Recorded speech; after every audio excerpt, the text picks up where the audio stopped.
Hello and welcome to How to Improve at Settlers of Catan. So one of the most important things in Catan is picking a good starting spot. So right now I am in the first position, so I get to pick first. So I get to pick the best spot on the board. So usually the best spot on the board is one with a good ore around it. However, on this board, not too much good ore, right? So I look, well, how else can I get ore? And the only other way is by a port. So that 8, 5, 10 is a really good port spot, right? Because it has not one but two good wood spots, and really nobody's going to go on that 5 peak. And that kind of gives me the flexibility to either go for long road, right, if I get a good brick spot, or I can really get a good sheep spot and then trade my wood in for ore. So something I also would not usually recommend is focusing too much on ports, right? But in this type of a scrappy game with low ore, you kind of have to play a little scrappy, a little more port heavy, and you got to go for the port. So one thing about this game is eventually you see the kick timer kind of on the side there for Wheat Built This City, top tier name by the way. Eventually he does actually leave, as well as Red also leaves. So I'm kind of playing against 2 computers and 1 human. I was trying to find a game where it was just all humans all the way, but people kept rage quitting or their connection was lost, so I couldn't really do that after probably 5 matches. So this is the best that I came up with. So this is what you get. So the 8, 5, 10, another good thing is it gives me that flexibility, and I'll go over to my overall strategy after the picking phase, but essentially what I want is a good brick, obviously, because I have good wood, and a good sheep, right? I have good wheat. I'm not going to get a good ore spot, so I want a good wool or mediocre wool, right? And good brick. So right now there's not too much left, right? And I looked at the board and I thought, oh, there might be some good sheep and brick next to each other when it comes my way, but it's not looking too good for me. So the 5, 9, 10 will probably be taken, and I'm left with pretty bad spots, right? The only 3 hexagon spot, right, is that 11, 12, 6. So really, in my mind, you'll kind of see how it takes me a while to decide this, right? I'm making my mind up between the 6, 3 or the 6, 11, 12, right? So both kind of have benefits, right? The 6, 11, 12, not good, right? And the 6, 3 is also not good. But in this situation, I kind of got to pick one. The other spots on the board are not really good. You could say the 6, 2 at the bottom of the board with the wheat harbor might be good, but I would kind of disagree to that, because how on earth am I going to get to that wood port? And all I'm really going to have, every card I have, I'm going to have to trade in. So it's not going to be too good for me. And the other ports are the other port spots are not really too good on the board. Besides the 6, 2, the 8, 3 is bad. The 9, 12, of course, is terrible, and the 5, 2 is also bad. So I kind of was thinking about that 6, 2 just a little bit.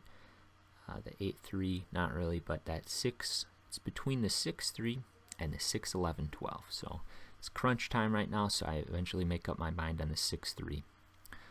So basically the benefits between the 6, 3 are you get that starting brick. 3, it won't be rolled a lot, right? But you have the starting brick, so you're at least going to be able to get out a good road. And if the 3 isn't rolled, you should be able to trade at least for 1 brick. It also leaves you open to eventually building to that 6, 11, 12. Now it's not the best spot, right? But you got to think about nobody's going to put the robber on that 11, and nobody's going to put the robber on the 12, right?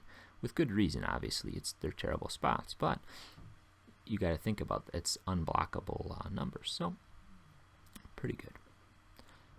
So now that the game is kind of underway, I'll talk about my overall strategy for the game. Really how you can improve at home. So basically at the start of the game, when you're picking your spots, you want to look at the board and you want to say, well, how am I going to win, right? And you always want to be thinking, how am I going to get longest road, or am I going to get largest army, or could I get both? And obviously you want to go for both, right? Right. Sorry about that. I'm on a janky recording software, but we're bootleg here at Military Grade Potato. So basically, you try and go for both of those 2-point cards, because that's how you're going to win the game. It's very difficult to win the game with just a raw 10 points, right? With your 4 cities and 2 settlements, right? Or 5 settlements and 2 cities, right? It's not going to be easy, right?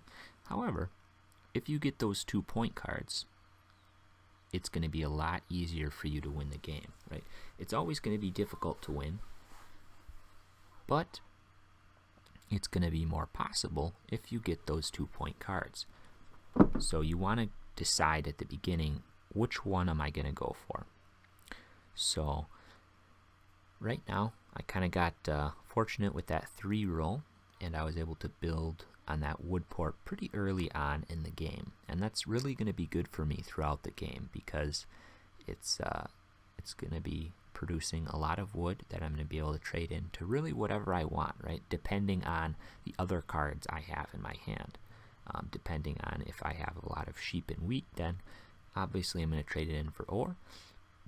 Or if 3s get hot out of nowhere, I'll trade it in for nothing, and I'll build a road, right?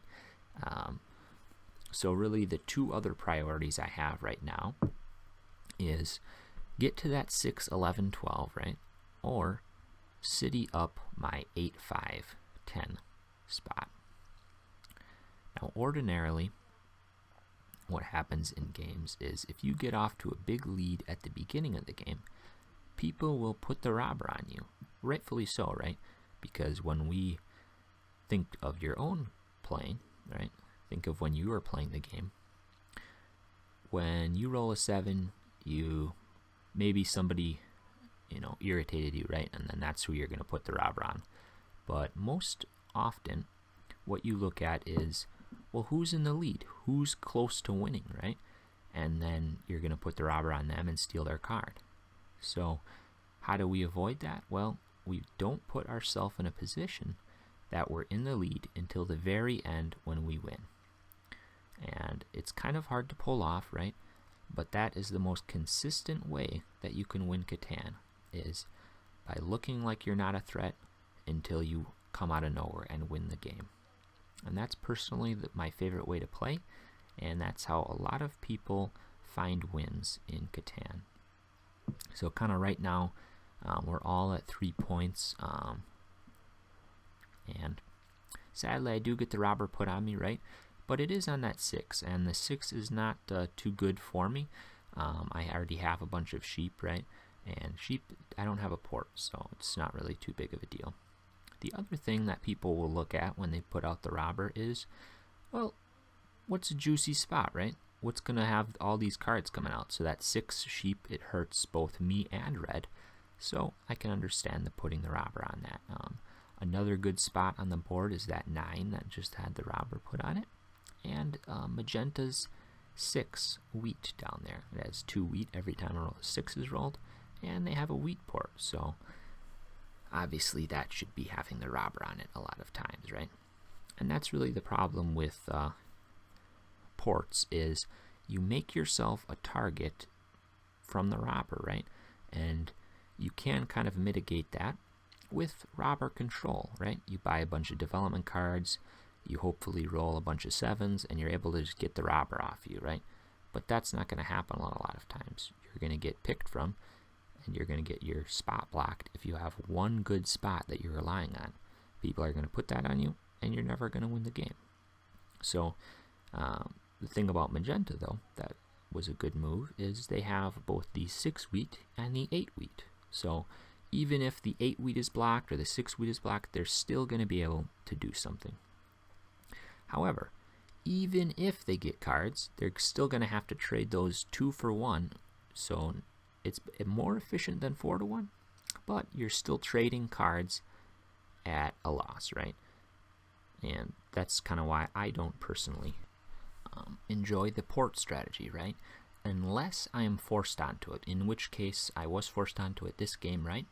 Because I enjoy the strategy of the ore wheat sheep strategy, right? Where that's the kind of hexagons that you're going for, and you play this kind of slow pace, right? Where you get a city, you kind of hang out at 3 points for a while, you get a bunch of development cards, kind of city up both spots, maybe you get a good road building development card. You kind of play a little bit slower, right? And you go for that largest army, because longest road is good, right? It gives you 2 points. However, it's a lot easier to lose longest road than it is to lose largest army, because you can tell how many development cards people have, and you're not going to lose largest army unless they just go on a development card buying spree, right? Buy 3, and next turn they play 3 knights, right? But in Catan Universe, which is what we're playing on right now, you can only play 1 development card a turn. So that's why I just simply like the largest army better, and I think it's objectively better. Most people would tend to agree with me that have played a lot of Catan. It's just easier to control, right? It's easier to hold. Once you get up to 7 knights, you have a lock on largest army. Whereas, obviously that's very difficult, right? But it's not as difficult as locking longest road. It's pretty amazing when I see it, and I always respect the players that can do it, but it's very difficult to lock longest road, because you have to sync up your 2 starting roads. You have to play all of your roads perfectly, and they have to be linked up, and then you have to have the longest road with the 15 roads. So it's very difficult to have a lock on longest road. Obviously the game usually never gets to the point where more than, say, 9 to 10 roads are usually all that it takes to take longest road, right? Because usually people will win the game off a longest road. They win the game off a longest road steal, and that's it. But here, another thing I like to mention is the Monopoly card. Notice how I get that. So right now, it's not very valuable to me. I'm at 5 points, red is at 3, magenta is at 4, blue is at 2, right? If I were to play the Monopoly right now, it would be good for me, right? Obviously, if I played it well, and I got a bunch of cards of some sort. But think about when somebody plays a Monopoly when you're playing. How does it make you feel when they steal 4 cards out of your hand? Angry, right? And then they try and trade you after they do the Monopoly. You're like, I don't think so, right? It makes you mad when somebody plays a Monopoly. And what happens in Catan when you're mad at somebody? Well, you put the robber on them. So the thing about Monopoly is, it is a game-winning card. It can win you games single-handedly almost if you play it at the right position in the game. Another good thing to do with the Monopoly is what's called the dirty Monopoly trick, right? Where you trade away a bunch of valuable cards, right?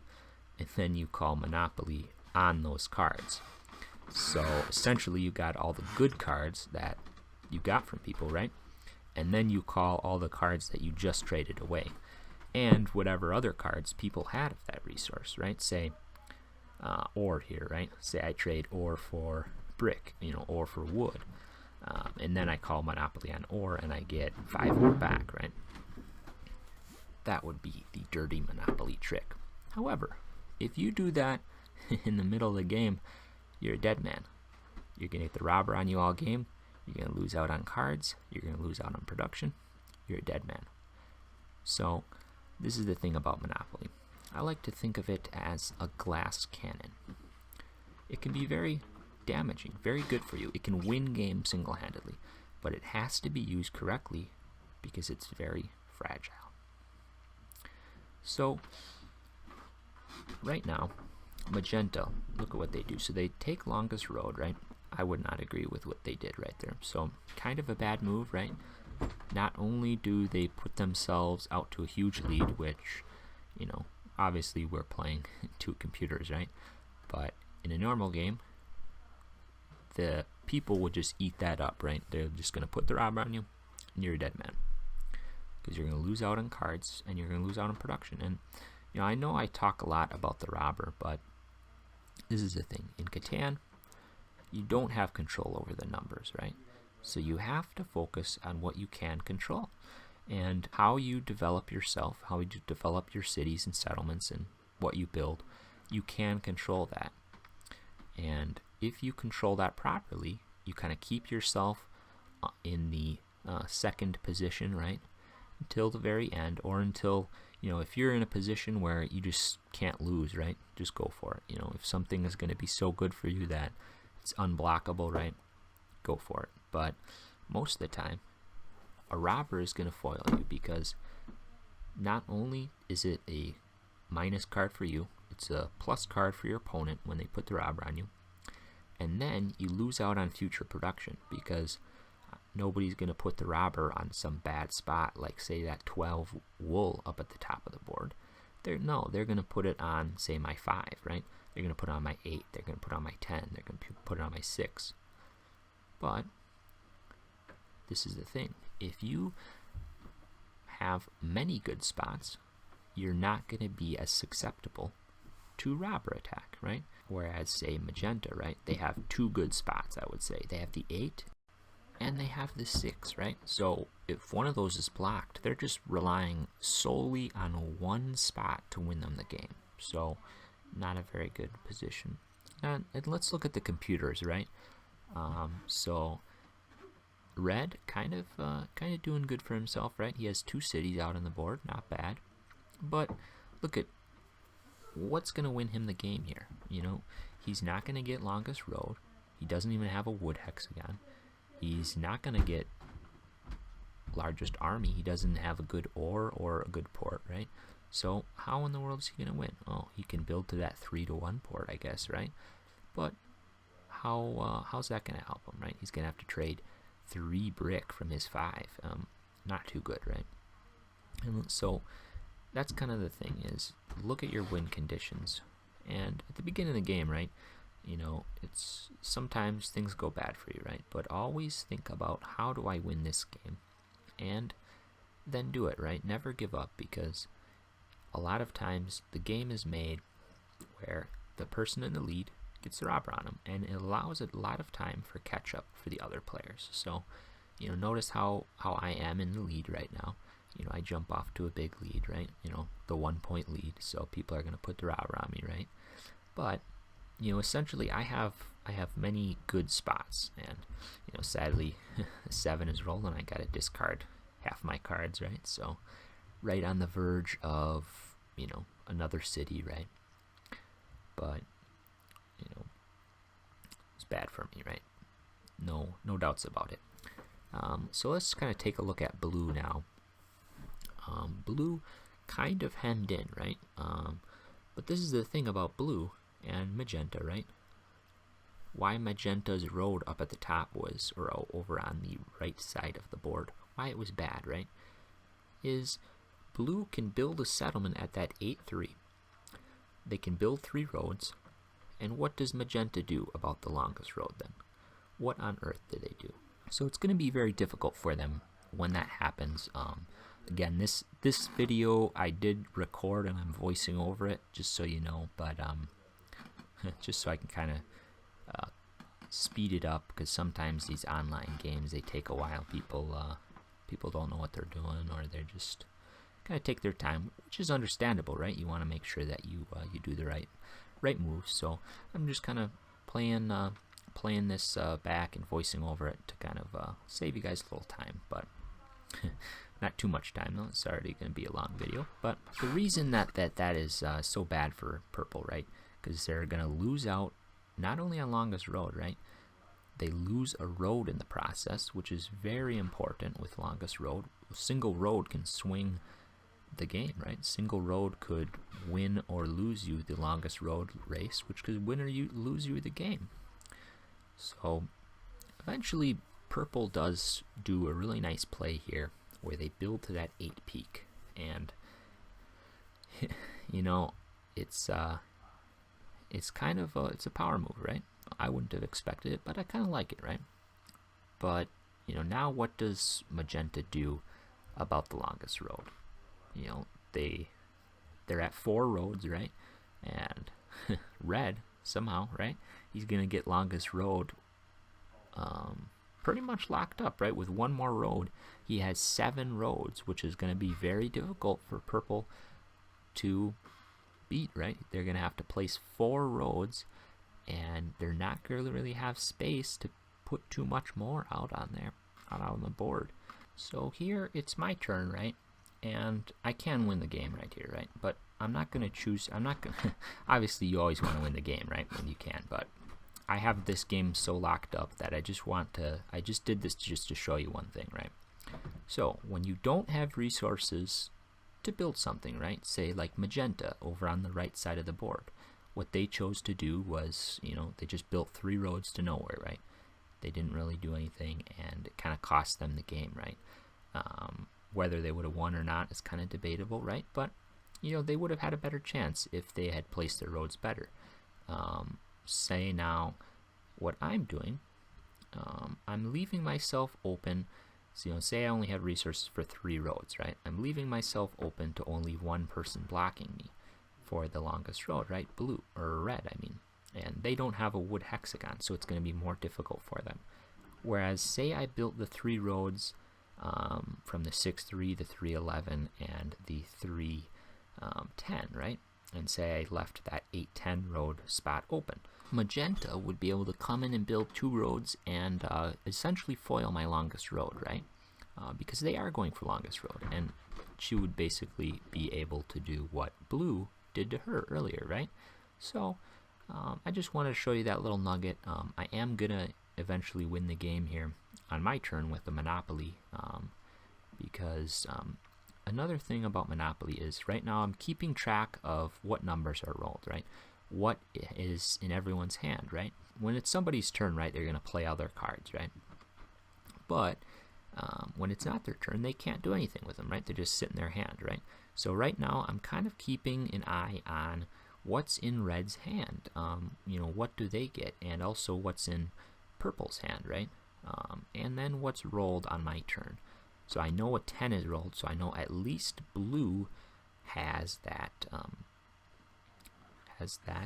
wood, right? And I know that there's also some other wood out there from the 8, and magenta will probably have some wood, and also blue will probably have some good wood, and possibly red, because they don't have wood hexagons. They might have 4-to-1 traded something for a wood and kept it in their hand.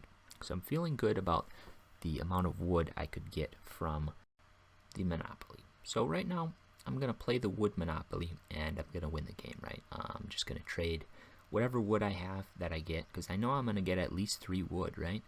I'm just going to trade that in for 2 ore, and then build a city and win, right? So this is kind of what I'm talking about with winning the game on the Monopoly. I didn't have enough cards to win without it, right? But because I kept track of everyone's cards and I knew what they had, I was able to use the Monopoly with my port too and win the game. I'm just using this to show you guys some Catan tips of how you can kind of beat all your friends at home and kind of fly under the radar. Here, it's kind of a scrappy game, and you had to do a little bit different than what you would usually do in a game of Catan, but I hope you guys learned something, and hope you guys enjoyed the video. I'll be putting out a couple more videos of Catan soon, especially one that I kind of do the exact wrong way that you're supposed to play Catan. So the longest road, getting out to a big lead, and just losing. I'll show you guys how you lose from it. So Alrighty.